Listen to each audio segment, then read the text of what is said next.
벗으라고 주님 너를 부르네. 악한 죄 벗으라고 주님 너를 부르네. 하나님 크신 사랑 하늘이 없소라. 악한 죄 벗으라고 악한 죄 벗으라고 주님 너를 부르네. 주님 너를 부르네. 오늘 아침에 시편 130편 말씀 속에서의 주제는 하나님께서 사유해 주신다. 하나님만이 용서해 주실 수 있다 라고 하는 제목을 가지고 함께 은혜를 나누고자 합니다. 자, 오늘 시편 기자가 어떤 상황 속에 있습니까? 그 시대적인 배경과 그가 살아가고 있는 삶의 반경, 현 상황이 어떤 것입니까? 오늘 1절 말씀에 이렇게 말씀했죠. 여호와여 내가 깊은 곳에서 주께 부르짖었나이다. 지금 깊은 곳에 있다고 했습니다. 요나가 하나님의 말씀을 불순종해서 불순종한 죄값 때문에 그는 바다에 던지움을 받았습니다. 니느웨로 가지 않고 다시스를 향하여 갔던 이 불순종의 값 때문에 결국은 하나님의 징치하심을 받았죠. 그래서 그는 깊은 바다 속에 던짐을 받았습니다. 지중해의 그 깊은 바다 속에 사람들이 그를 제물로 바쳤습니다. 풍랑의 원인이 누굴까? 이방인들이 생각해 보았죠. 신께 엄청난 죄를 범한 죄인이 우리 가운데 있다라고 생각했습니다. 그 당시 우상을 숭배하고 잡신을 숭배하는 사람들도 죄를 범한 자가 있으면 이리 어려움을 당하고 또 여러 가지 난제가 앞을 가릴 것이라고 생각을 했죠. 그래서 풍랑을 일으키도록 했던 원인 제공자 죄인을 색출해내는데 그만 요나가 제비를 뽑힘 당합니다. 배에 타고 있던 그 많고 많은 사람 가운데 왜 하필 요나일까? 여러분 어찌 생각해보면 참 죄수 없을라니까 걸려가지고 왜 내가 뽑힐 게 뭐야? 요나가 그렇게 생각할 수 있잖아요. 그러나 요나는 바로 그런 역사의 섭리가 하나님께로부터 운영되고 있다는 사실을 그는 고백했습니다. 그래서 배에 타고 있던 모든 사람들 앞에 여러분들이요, 바로 내가 죄를 범해서 내가 믿고 있는 여호와 하나님의 그 말씀에 불순종한 죄값, 그 죄값 때문에 배에 타고 있던 여러분들까지 죽을 위기에 처했다고 솔직하게 자기 자신의 죄를 자백했죠. 그 결과는 참 혹독했습니다. 하나님의 뜻을 거스린 불순종의 죄값은 참 혹독했습니다. 그래서 그는 지중해 그 넓고 넓은 바다에 던짐을 당했죠. 사람들은 그를 죽으라고 던진 겁니다. 제물로 던진 겁니다. 적어도 자신들이 믿는 그 신 앞에서 그렇게 요나를 제물로, 우리 중에 희생자가 있다, 죄값을 지불해야 될 자가 있다 해서 던졌는데 요나가 깊은 물속에 던짐을 당했습니다. 자, 요나의 인생은 이제 끝났습니다. 물속에 던져졌다는 것은 죽음을 의미하고 그의 삶을 마칠 수밖에 없는 하나님의 철저한 계획 속에 그는 죽음으로써 값을 지불해야 될 당사자가 되었죠. 그러나 끝이라고 생각했던 요나와의 생각과는 달리, 자, 요나의 생각이 무슨 생각이었습니까? 니느웨에 가서 적국 이 아수르의 수도인 니느웨 사람, 죄 많은 저 인생들 12만이나 된다고 그랬지 않습니까? 저들을 돕느니, 복음을 증거해서 저들을 하나님의 구원의 손길 안에서 살리느니 차라리 내가 이 길을 피하자. 그것이 뜻대로 되지 않았어요. 그렇다면 이제 죽는 것이 최선의 방책이다. 차라리 죽어버리자. 여러분, 요나의 생각은 참 끔찍하기까지 합니다.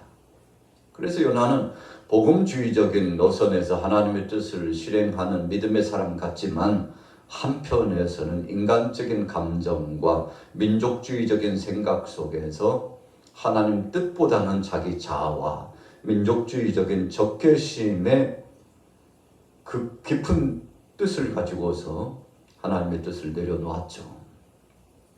그러나 요나의 생각대로 되지 않았습니다. 죽는 것도 자기 뜻대로 할 수 없다는 사실을 요나가 알게 됩니다. 그래서 생명의 주권은 하나님께 있다. 오늘 본문 말씀 시편 130편의 말씀은 성전에 올라가는 시 중에서 우리가 직전에 10편을 말씀을 묵상했고요. 오늘이 11편입니다.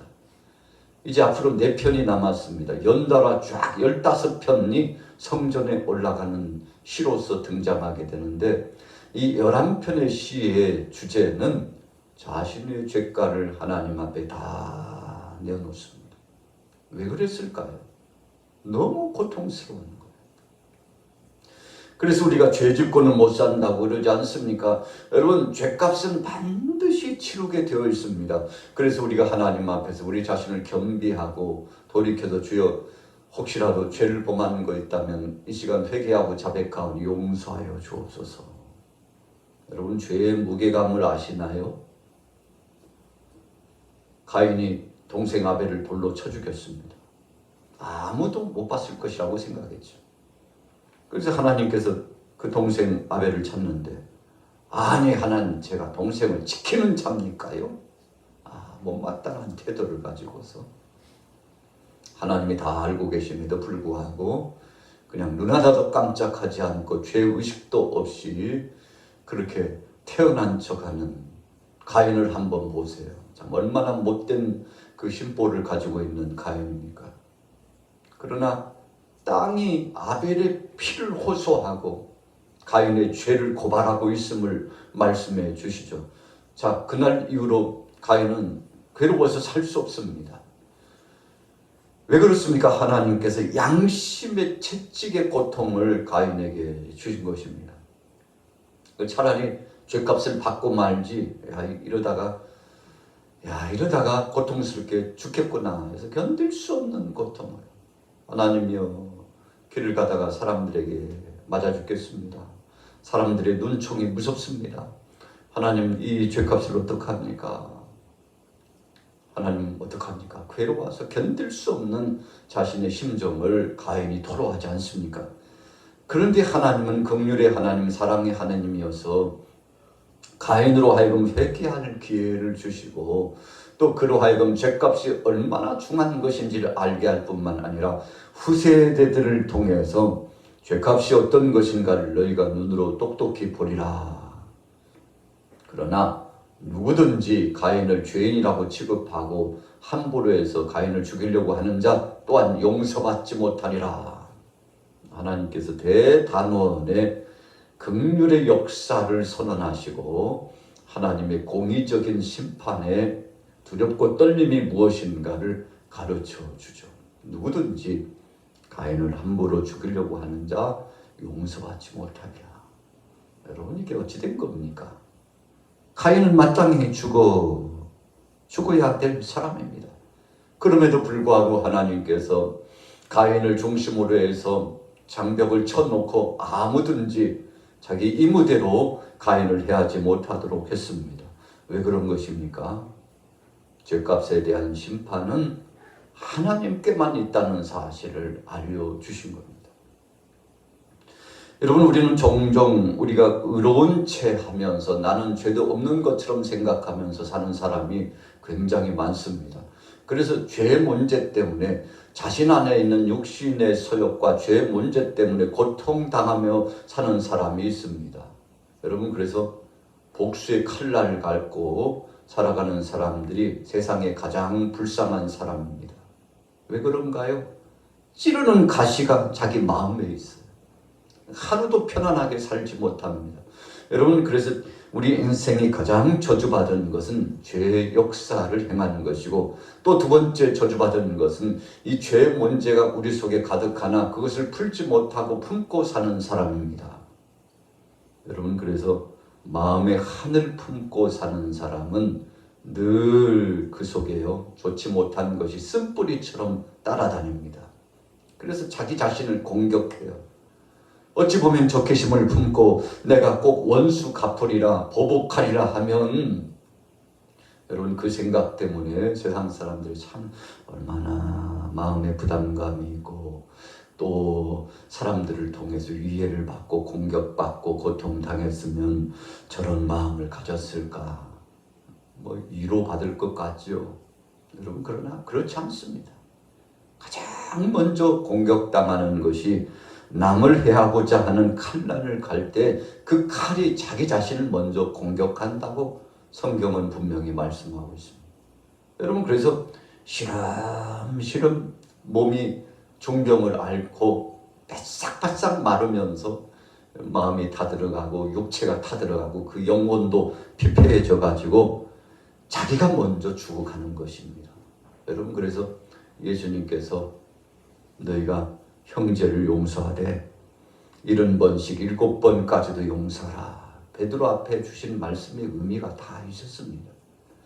죄 많은 우리 인생들이 죄 문제를 지적하고 자신 안에 있는 득보는 알지 못하고 상대의 티끌을 보면서 다 희롱하고 조롱하고 책잡고, 그래서 자신은 의인이고 세상 모든 사람은 죄인 것으로 생각하고 방자히 행하고 오만히 행하면서 교만방자해가지고 세상에 자기 자신만 의로운 척하는 사람들 한번 보십시오.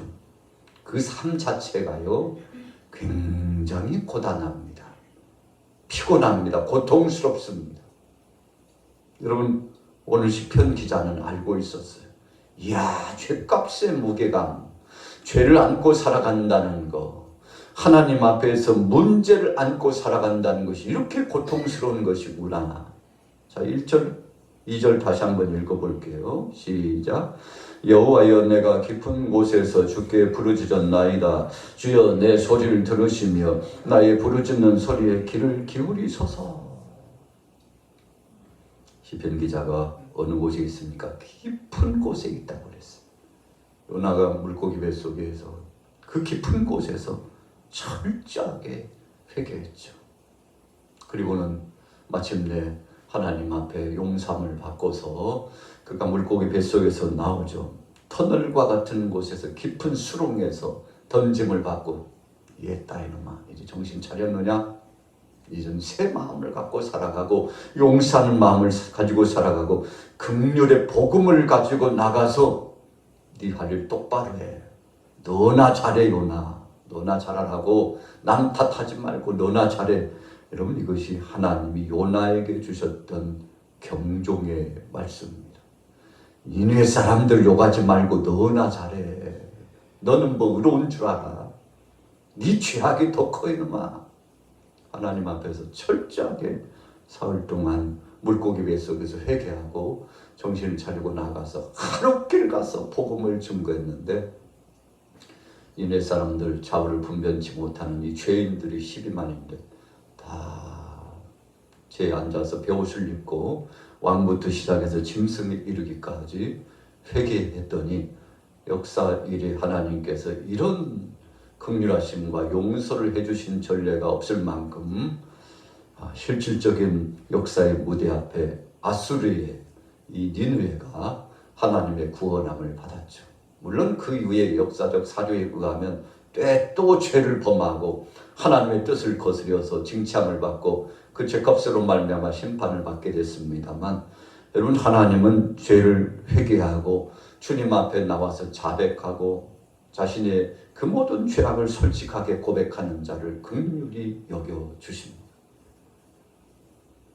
다윗이 자기의 죄를 생각하고요, 눈물을 흘렸어요. 그래서 침상을 적실 만큼, 침상을 띄울 만큼, 요를 적실 만큼 회개 과정을 들어갔는데, 참 다윗만큼 하나님 앞에 진심을 두고 회개한 사람이 있을까 생각할 만큼 그가 철저하게 회개했죠. 우리 아내를 범한 것을 회개했습니다. 우리 아를 전쟁터에 몰아가지고 살인 교사죄 죽이라고 시킨 거잖아요. 은밀하게 죽이라고. 그러니까 간음죄도 범하고 살인 교사죄도 범하고 이 하나님이 다 알고 계셨어요. 아무도 모르려고 생각했지만 하나님이 다 보시고 마침내 다윗을 나단 선지자를 통해서 책망하시고 그리고는 하나님께서 징치하시기 시작하는데 여러분 그가 회개해서 용서는 받았지만 죄의 흔적이 있어가지고 그 자녀들의 세대에 엄청난 죄값을 지불합니다. 여러분 우리 사람들이 그냥 죄 짓는 것을 밥 먹듯이 하고 아이고 그냥 한번 회개하면 되는 거 아니야. 회개하면 천국 가잖아. 아니 늙으려게 그냥 마지막에 1시간 남겨놓고 회개하면 되는 거 아니야. 천만의 말씀입니다. 여러분 우리가 우리의 죄로 말미암아 죽을 수밖에 없으나 하나님 앞에 철저하게 회개하면 용서함을 받지만 여러분 그러나 그걸로 끝난다고 생각하면 안 됩니다. 우리가 살아가는 인생 무대에서 그 죄값의 깊은 무게감이 우리 몸을 공격하고 우리 정신을 공격하고 우리의 영혼을 공격해 들어오면 견딜 수 없는 고통이 동반합니다. 여러분 다윗이 그랬고 요나가 그랬습니다.